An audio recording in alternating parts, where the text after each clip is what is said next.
আমরা কিন্তু এখন প্রবেশ করলাম জালিয়ানওয়ালাবাগ। এইটা হচ্ছে জালিয়ানওয়ালাবাগে ঢোকার রাস্তা। এই যে চৌকো চৌকো সাদা বক্সগুলো, এইগুলো কিন্তু এক একটা গুলির স্পট।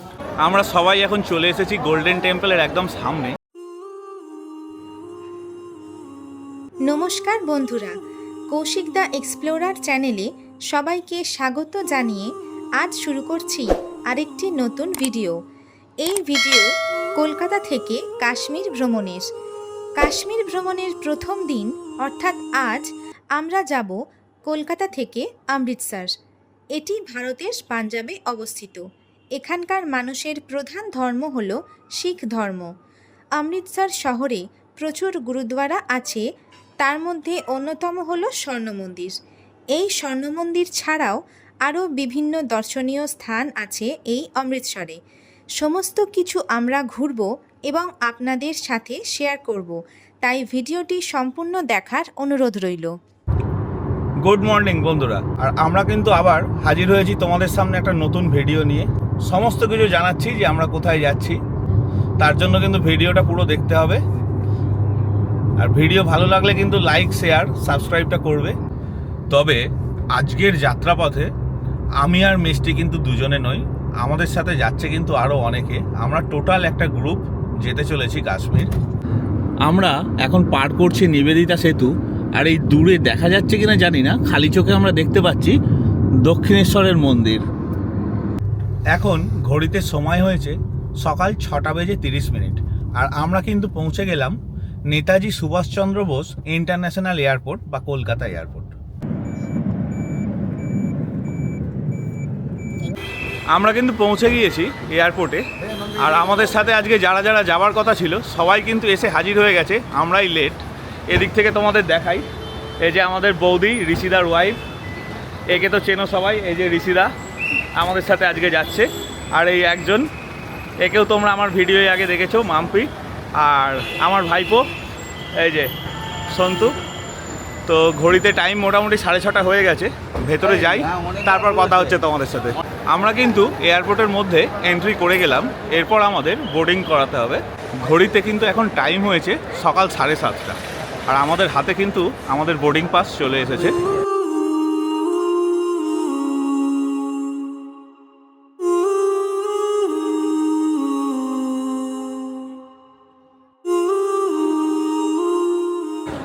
আজ কলকাতা থেকে অমৃতসর যাওয়ার 6E201 ফ্লাইট আমাদের 101 নম্বর গেটে দিয়েছে। তো আমরা এখন ওই দিকেই এগিয়ে যাচ্ছি। সড়ক পথে কলকাতা থেকে অমৃতসর প্রায় 1900 কিলোমিটার রাস্তা, কিন্তু আমাদের বিমান আজ এই দূরত্বটা অতিক্রম করবে 2 ঘন্টা 40 মিনিটে।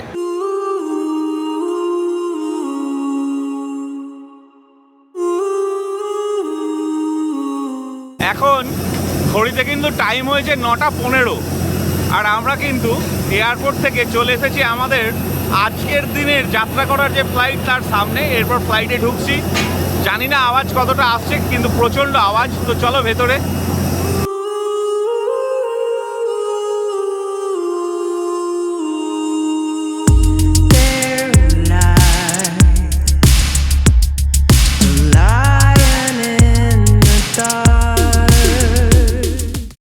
আমরা কিন্তু ফ্লাইটের মধ্যে চলে এসেছি আর বসেও পড়েছি।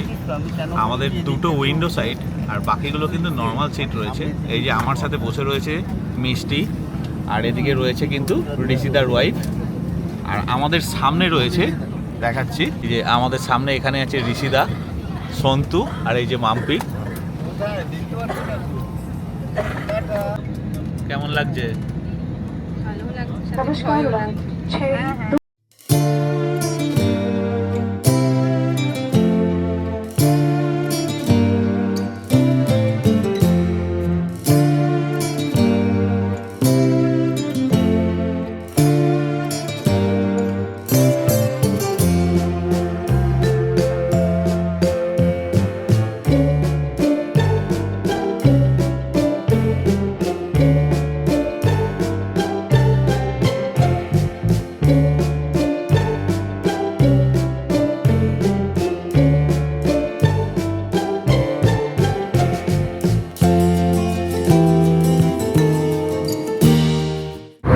ফ্লাইটে উঠে সবাইকার কিছু খাবার ইচ্ছা হচ্ছিল, তো আমরা ফ্রেঞ্চ ফ্রাইস নিয়ে নিয়েছিলাম, পটেটো চিপস যেটা বলো, ফ্রেঞ্চ ফ্রাইস না। তো যেগুলো মোটামুটি আমরা বাইরে কিনলে 20 থেকে 30 টাকায় পেয়ে যাবো, কিন্তু যেহেতু প্লেনে তার সুন্দর একটা কৌটোর গেট আপ দিয়ে এটা 200 টাকা দাম নিল। কিন্তু ভালো জিনিস একটাই হলো, আমরা এর সাথে কিন্তু একটা করে কমপ্লিমেন্টারি ক্যাপুচিনো কফি পেয়েছি।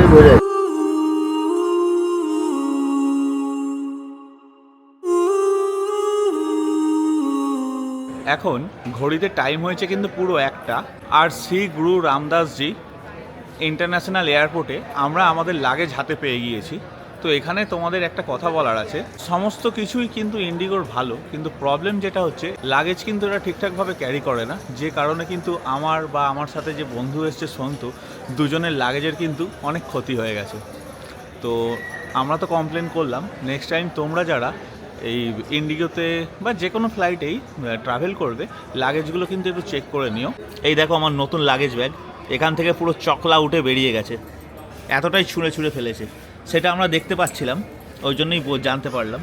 এই দেখো এইখানে একটা, এই দেখো সব এই হয়েছে।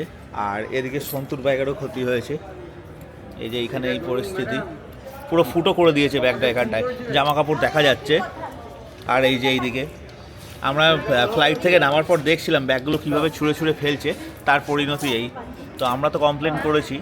তো লাগেজ হাতে পাওয়ার পর এখন আমরা বেরিয়ে যাচ্ছি শ্রী গুরু রামদাসজি ইন্টারন্যাশনাল এয়ারপোর্ট থেকে। এখান থেকে 9 কিলোমিটার দূরে আজকের আমাদের হোটেল আরভি কন্টিনেন্টাল। তো আমাদের তো গাড়ি এখানে আসেনি, তো এখান থেকে ক্যাব ভাড়া করতে হয়েছে। তো একটা ইনোভা ক্রিস্টা গাড়ি 1200 টাকা বলেছিল, তো আমরা সবাই মিলে একটু বার্গেনিং করে 900 টাকায় রাজি হয়েছে।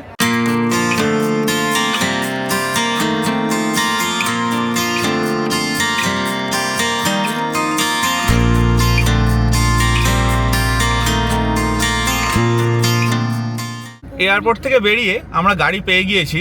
আজকের আমাদের গাড়ি হচ্ছে ইনোভা ক্রিস্টা, আর এই দাদা হচ্ছে আমাদের নিয়ে যাচ্ছে আমাদের হোটেলে। ভাই আপনার নাম কে? গুরুনাম। গাড়ির একদম ফ্রন্ট সিটে রয়েছি আমি, আমার সাথে রয়েছে দাদা।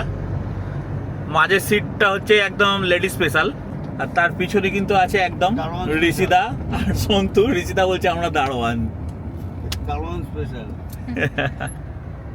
এই আমার সামনে কিন্তু অমৃতসর এয়ারপোর্ট থেকে বেরিয়ে আমরা গাড়ি করে এখন এই সোজা বেরিয়ে যাচ্ছি।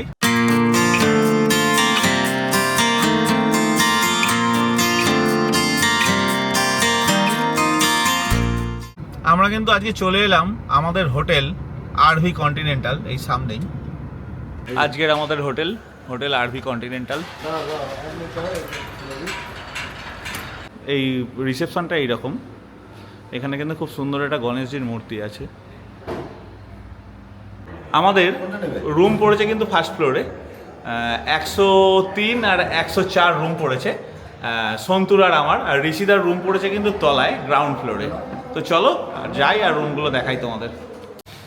আমরা কিন্তু হোটেলে ঢোকার পর ফ্রেশ হয়ে হোটেলের গ্রাউন্ডে চলে এসেছি খেতে। অনেকটা লেট হয়ে গিয়েছিল বলে কিন্তু আমরা লাস্ট 6 জনই বাকি সবাই খেয়ে দিয়ে কিন্তু চলে গেছে রুমে। এরপর এখান থেকে খাওয়া দাওয়া করে গিয়ে একটু রেস্ট নিয়ে আবার 4টের সময় আমরা গোল্ডেন টেম্পল বেরোবো। তো এখনও ঋষিদা রেডি হচ্ছে, ঋষিদার ওয়াইফও আসেনি, সন্তু ওদের নিয়ে আসছে। আমি মাম্পি আর মিষ্টিকে নিয়ে চলে এসেছি, কেন এদের খিদে পেয়েছিল খুব, তো ওদের পাশে আমিও বসে পড়ি। এই যে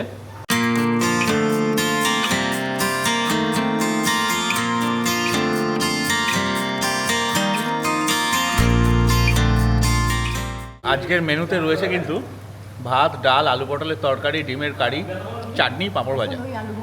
এই যে এক ধার থেকে আমরা সবাই বসে রয়েছি, আমি, মাম্পি, মিষ্টি, সন্তু, এদিকে ঋষিদা আর ঋষিদার ওয়াইফ। তো খাওয়া দাওয়া করে নিই, তারপর একটু রেস্ট নিয়ে বেরোতে হবে গোল্ডেন টেম্পল। এই হচ্ছে আমাদের আজকের রুম 104। আর এখানে একটা জিনিস দেখেছো বন্ধুরা, এগুলো কিন্তু টাচ স্ক্রিন। এই দেখো বেল টাচ করলে বেল বাজবে। আর এই যে দরজা দিয়ে ঢোকার পর কিন্তু এইখানে দেখো এরকম একটা ওয়ার্ড্রোব রয়েছে। এই যে ওয়ার্ড্রোবের পাশে কিন্তু একটা সাইড স্টেশন রয়েছে, যেটার তলায় কিন্তু রয়েছে একটা ফ্রিজ। এই যে তলাতে একটা ফ্রিজ রয়েছে, আর ওপরে এরকম আমার ব্যাগটা খোলা অবস্থায় রয়েছে। যাই হোক, ওটাকে ইগনোর করো। এইখানে রয়েছে টিভির সাথে এখানেও একটা জায়গা আছে রাখার কিছু। এখানে একটা চেয়ার আছে, সোফা রয়েছে, টেবিল রয়েছে। কিন্তু জায়গা ভালো লেগেছে আমার এইখানটা, খুব সুন্দর একটা মিরর রয়েছে, আর মিররের সাথে কিন্তু এখানেও একটা খুব সুন্দর চেয়ার। আর এই হচ্ছে বেড। বেডের দুদিকে দুটো ছোট ছোট টেবিল রয়েছে, এদিকে একটা ওদিকে একটা। আর এই বেডটা বেশ ভালোই বড় সড়ো। এই টোটাল হচ্ছে এক ঝলকের রুমটা দেখে নাও। এখানে একটা বড় জানলা রয়েছে, যেটা কিন্তু খুললেই বাইরে একটা এইরকম ভিউ রয়েছে। বাথরুমটাও দেখে নাও তোমরা। এই বাথরুমটা খোলার পর বেশ বড় সড়ো। ঢুকেই কিন্তু এখানে রয়েছে একটা বেসিন, বড় একটা আয়না, এখানে হ্যান্ড ওয়াশ, এই রয়েছে কোমোড, এখানে টাওয়ালগুলো রাখা রয়েছে। আর এই দিকে রয়েছে কিন্তু শাওয়ার, তার সাথে ওখানেও কিন্তু হ্যান্ড ওয়াশ রয়েছে। আর এই রয়েছে একটা কল, এখানে বালতিও দেওয়া আছে। এই হচ্ছে হোটেলের কার্ড। এদের ওয়েবসাইট থেকে বা এদের এই ফোন নাম্বার থেকে বুকিং করতে পারো। এছাড়া আমি ডেসক্রিপশানে নাম্বার দিয়ে দেবো।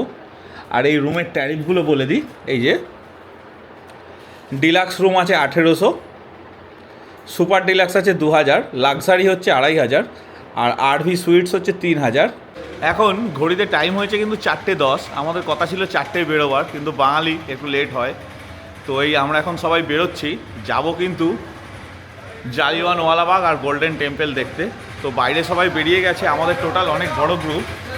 তো চলো সবাই, তোমাদেরও ঘুরে দেখাবো।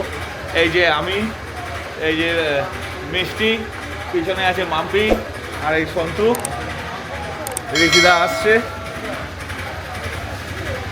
চলো।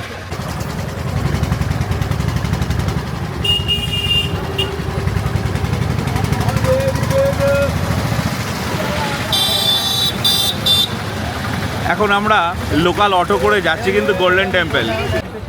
আমরা কিন্তু এখন চলে এসেছি জালিয়ানওয়ালাবাগ, দেখাচ্ছি তোমাদের।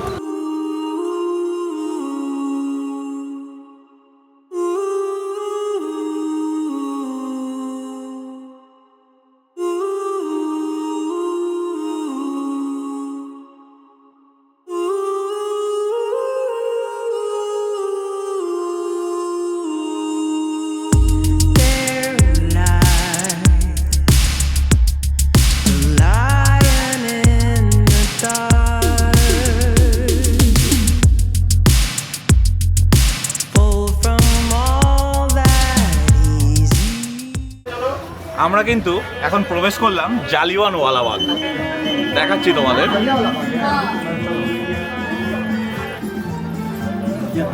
এইটা হচ্ছে জালিয়ানওয়ালাবাগে ঢোকার রাস্তা। আমরা কিন্তু এখন চলে এসেছি জালিয়ানওয়ালাবাগের একদম ভেতরে। তো সমস্তটা ঘুরে দেখাবো তোমাদের। আমরা তো দেখবই, সাথে কিন্তু তোমরাও দেখবে।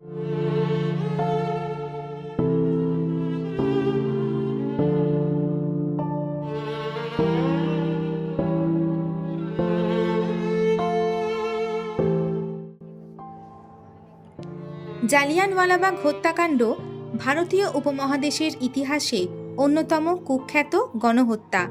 1919 সালের 13 এপ্রিল তারিখে অবিভক্ত ভারতের পাঞ্জাব প্রদেশের অমৃতসর শহরে ইংরেজ সেনানায়ক ব্রিগেডিয়ার রেগিনাল্ড ডায়ারের নির্দেশে এই হত্যাকাণ্ড সংঘটিত হয়। এই শহরের জালিয়ানওয়ালাবাগ নামক একটি বদ্ধ উদ্যানে সমবেত নিরস্ত্র জনগণের উপর গুলিবর্ষণ করা হয়েছিল। এই হত্যাকাণ্ডের প্রতিবাদে রবীন্দ্রনাথ ঠাকুর ইংরেজ সরকারের দেওয়া নাইটহুড উপাধি ত্যাগ করেন।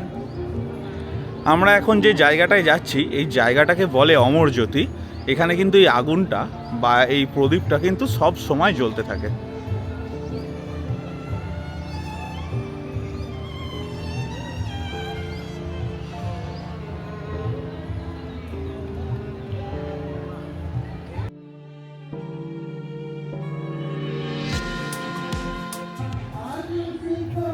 এই যে চৌকো চৌকো সাদা বক্সগুলো, এগুলো কিন্তু এক একটা গুলির স্পট।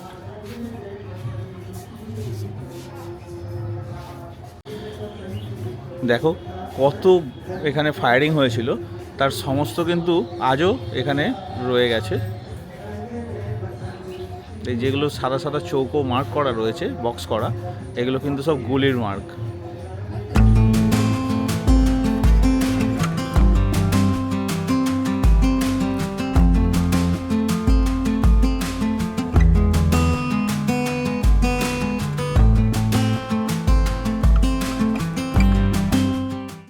জালিয়ানওয়ালা বাগ কিন্তু আমাদের ঘোরা কমপ্লিট। এরপর আমরা বেরিয়ে যাচ্ছি, যাব গোল্ডেন টেম্পল। জালিয়ানওয়ালা বাগ ঘোরার পর আমরা এখন চলে এসেছি ঠিক গোল্ডেন টেম্পলের সামনে। এই যে পিছনে দেখতে পাচ্ছ, এটা কিন্তু গোল্ডেন টেম্পলের গেট, এর ভেতর ঢুকতে হবে। কিন্তু এখন ঘড়িতে টাইম হয়েছে 5টা, প্রচণ্ড গরম, এখানে খুব কষ্ট হচ্ছে।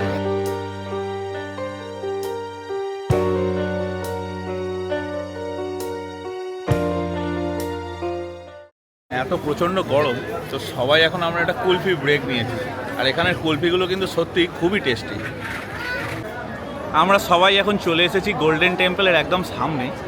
জুতো জমা করলাম ফ্রি শু ডিপোজিট কাউন্টারে। এরপর কিন্তু মাথায় এইরকম একটা করে ওই কি বলে এটাকে, যাই হোক কিছু একটা হবে, সেটা জড়িয়ে এরপর আমরা ঢুকছি কিন্তু গোল্ডেন টেম্পলের মধ্যে। এই যে আমি, মিষ্টি, পিছনে আরও আসছে ঋষিদারা সবাই। আর তোমাদের ঘুরিয়ে দেখাচ্ছি বাকি দিকটা। এই সোজা গিয়ে সামনে আছে গেট, গেটের ওপরে যে চূড়া দেখা যাচ্ছে, স্বর্ণ মন্দির, যা হরিমন্দির সাহেব নামে পরিচিত, শিখ ধর্মের সবচেয়ে পবিত্র তীর্থস্থান। এটি ভারতের পাঞ্জাব রাজ্যের অমৃতসর শহরে অবস্থিত। চতুর্থ শিখ গুরু রামদাস 1577 সালে একটি কৃত্রিম জলাশয়ের চারপাশে এই গুরুদ্বারটি নির্মাণ শুরু করেন। পঞ্চম শিখ গুরু অর্জুন দেব 1604 সালে হরিমন্দির সাহেবে শিখদের প্রধান ধর্মগ্রন্থ আদি গ্রন্থ স্থাপন করেন।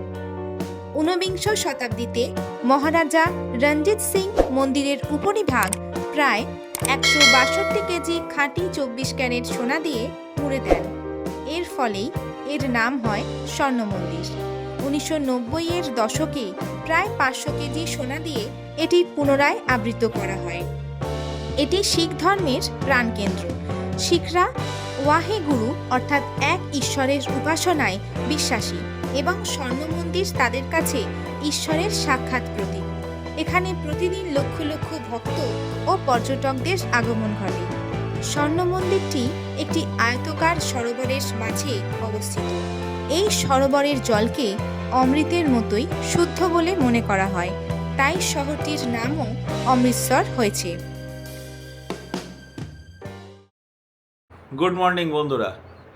কালকে স্বর্ণ মন্দিরের পর আমি আর ভিডিওই আসতে পারিনি। তার একটাই কারণ, আমাদের সাথে যে বয়স্ক ঋষিদা এসেছিল, গোল্ডেন টেম্পল থেকে বেরোবার সময় পড়ে গিয়ে ওনার হাতটা ভেঙে গেছে। মানে রীতিমতো হাড় দুটুকরো হয়ে গেছে। তো তাকে নিয়ে একটু ছোটাছুটি করতে হসপিটালে যাতায়াত করার জন্য আর কাল ভিডিওয়ে আসতে পারেনি। তো এতটাই এমার্জেন্সি হয়েছে যে ওনাকে আজকে আমাদের আবার ফ্লাইটে করে কলকাতা পাঠিয়ে দিতে হচ্ছে। তো এখন আমরা যাচ্ছি ঋষিদাকে ছাড়তে। ঋষিদার ওয়াইফ আজকে ফিরে যাবে, কেন ওনার হাতে প্লেট বসবে আর অপারেশন করতে হবে। এখানে যেটা সম্ভব হচ্ছে না, ওখানে বাড়ির লোকজন আছে, আমরা সব পাঠিয়ে দিচ্ছি। এখন এয়ারপোর্টে যাচ্ছি। এখন ঘড়িতে টাইম হয়েছে কিন্তু 8:30। আর ঋষিদাকে আমরা এই এয়ারপোর্টে ছেড়ে সন্তু আর আমি এখন একটা করে কফি খাচ্ছি। এই যে দেখাচ্ছি তোমাদের, এই যে পিছনে এয়ারপোর্ট, ঋষিদাতে ছেড়ে দিলাম। যেহেতু ঋষিদা পেশেন্ট, সেই কারণে কিন্তু একজন এয়ার ইন্ডিয়া স্টাফ এসেই ঋষিদাকে রিসিভ করলো, বৌদিকে নিয়ে গেছে ভেতরে। তো আমাদের তো আর ঢুকতে দেবে না, আমরা ওই জন্য বাইরে দাঁড়িয়ে আছি। যতক্ষণ না ফ্লাইট টেক অফ করবে আমরা এখানেই রয়েছি। সকালে খাওয়া দাওয়া কিছু হয়নি বলে দুজনে একটা করে কফি নিয়ে নিয়েছি, যে আমি আর সন্তু। ঋষিদাদের আমরা এয়ারপোর্টের মধ্যে ঢুকিয়ে আমরা এখন ওয়েট করছিলাম। তো ঋষিদাদের বোর্ডিং পাস হয়ে গেছে, ঋষিদারা এই ফ্লাইটে উঠছে। তো এরপর আর আমাদের এখানে থেকে কাজ নেই, কেন আমাদের যেহেতু ঢুকতে দেবে না। আমরা বাইরে ওয়েট করছিলাম, তার একটাই কারণ যে যদি বাই চান্স কোনো প্রবলেম হয় বা কিছু হয়, বৌদি একা নিয়ে যাচ্ছে ঋষিদাকে, তো চাপ তো হবেই। বৌদি এরকম কোনো আইডিয়া নেই। তো ওদের ফ্লাইট মোটামুটি ফ্লাইটে উঠে গেছে ওরা। তো এরপর আমরা এখান থেকে বেরিয়ে যাচ্ছি হোটেলে। একটা কিরম বিপদ হয়ে গেল ঘুরতে এসে, তাই বলে মানুষের বিপদ কিন্তু কখন আসবে কেউ বলতে পারে না। তো যাই হোক, সাবধানে ওরা ঠিকঠাক বাড়ি পৌঁছে গেলেই ভালো। আর আমরা এখন ফিরে যাচ্ছি হোটেলে। এয়ারপোর্ট থেকে হোটেলে ফেরার জন্য আমরা একটা ওলা বুক করেছিলাম। এই যে আমাদের গাড়ি চলে এসেছে, হন্ডেই অরা। তো এখন এটা করে আমি আর সন্তু বেরিয়ে যাচ্ছি। আমরা গাড়ি পেয়ে গিয়েছি, এখন গাড়ি করে হোটেলের দিকেই যাচ্ছি। এই যে আমি আর সন্তু।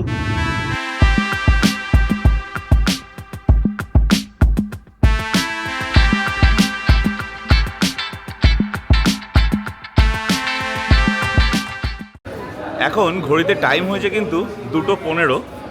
আমাদের হোটেল থেকে লাঞ্চ কমপ্লিট। আমরা সবাই মিলে কিন্তু এখন যাচ্ছি Wagah border. RV continental hotel থেকে ওয়াঘা বর্ডারের ডিস্টেন্স হচ্ছে 32 কিলোমিটার, আর কম বেশি সময় লাগবে কিন্তু 45 মিনিট। আমরা সবাই একসাথে বাসে করে যাচ্ছি।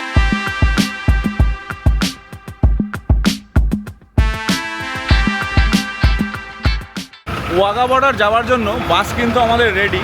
এই যে সামনে দেখতে পাচ্ছ বাস চলে এসেছে। তো আমরা এখন উঠছি বাসে। প্রায় 30 জন মিলে কিন্তু আমরা এখন যাচ্ছি ওয়াঘা বর্ডার। ঠিক আছে? হ্যাঁ, সবাইকে উঠে গেছে।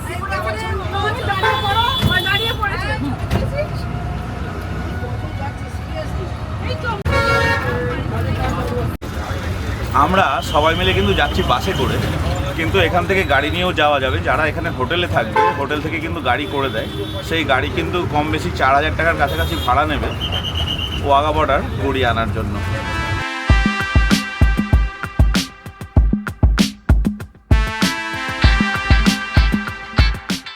ওয়াঘা বর্ডার যাওয়ার পথে 5 কিলোমিটার দূরে আমরা একটা জায়গায় দাঁড়িয়েছি। এখানটা গরম কিন্তু প্রচণ্ড, তাই একটা রেস্টুরেন্টে দাঁড়ানো হয়েছে, একটু ঠান্ডা লস্যি টস্যি সবাই খাবো। আর আমাদের গাড়ির যিনি ড্রাইভার দাদা আছেন উনিও লাঞ্চ করবেন। তো এখানে একটু কিছুক্ষণের জন্য আমরা ব্রেক নিচ্ছি।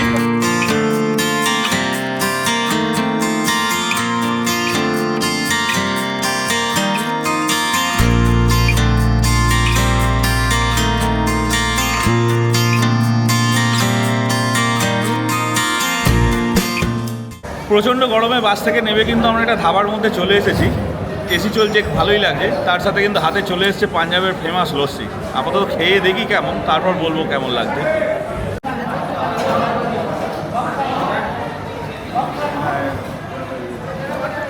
এমনি গরমের মধ্যে ঠিক আছে, কিন্তু খুব আহামরি কিছু না। জাস্ট দইটাকে ঘেঁটে চিনি দিয়ে দিয়েছে। মানে পাঞ্জাবের যে লস্যির নাম আছে সেরকম ভালো কিছু না। হয়তো সেগুলো অন্য জায়গায় পাওয়া যাবে, এরকম লোকাল রাস্তার ধারে ধাবায় অত ভালো বানায় না, কিন্তু গরমের মধ্যে বেশ ভালোই লাগছে খেতে। আর এই সামনেই দেখো, এটা হচ্ছে ওয়াঘা বর্ডার। এইরকম ব্যারিকেড করা চারিদিকে।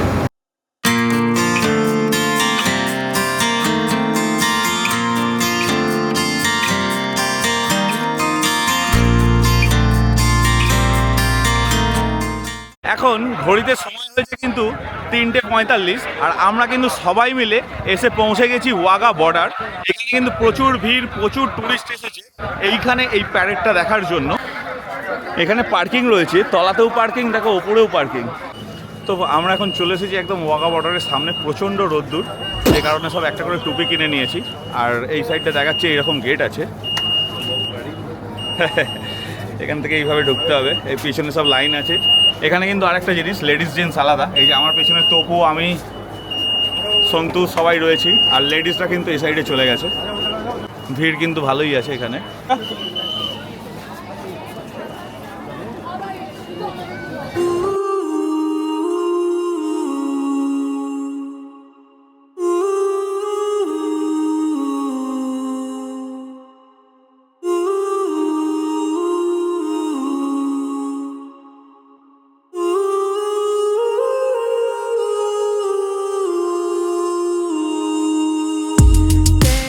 এই সামনে কিন্তু এই যে দূরে কাঁটাতার দেখা যাচ্ছে, ওর ওপাশটা কিন্তু পাকিস্তান।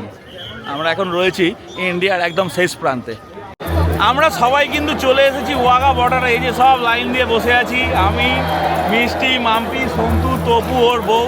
আর এই সাইডে আছে কিন্তু দিদি, বিল্টুদা, সবাই একসাথে গ্রুপে চলে এসেছি এখানে। আর পিছনটা দেখাচ্ছি তোমাদের।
আজকের মতো ওয়াঘা বর্ডারের প্যারেড শেষ, আমরা এবার বেরিয়ে যাচ্ছি, বাসে করে চলে যাবো সোজা হোটেলে। কিন্তু গরম ছিল প্রচণ্ড, সবাইকারই খুব কষ্ট হয়েছে।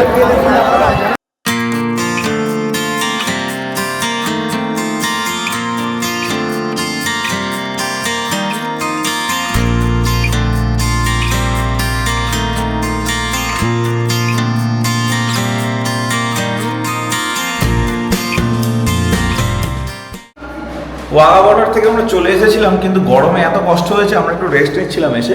তো এখন ঘড়িতে কিন্তু টাইম হয়ে গেছে প্রায় 10টা। আমরা এবার যাচ্ছি খাওয়া দাওয়া করতে। খাওয়া দাওয়া করে কিন্তু আমাদের এবার ব্যাগপত্র গুছিয়ে বেরিয়ে যেতে হবে। আজকে কিন্তু আমাদের ট্রেন আছে জম্মু যাওয়ার রাত্রি 11:30টায়। তো আমরা রাত্রিরে হোটেল ছেড়ে বেরিয়ে যাব। এরপর খাওয়া দাওয়া করে একটু রেস্ট নেবো, গোছগাছ করেই কিন্তু আমরা বেরিয়ে যাব।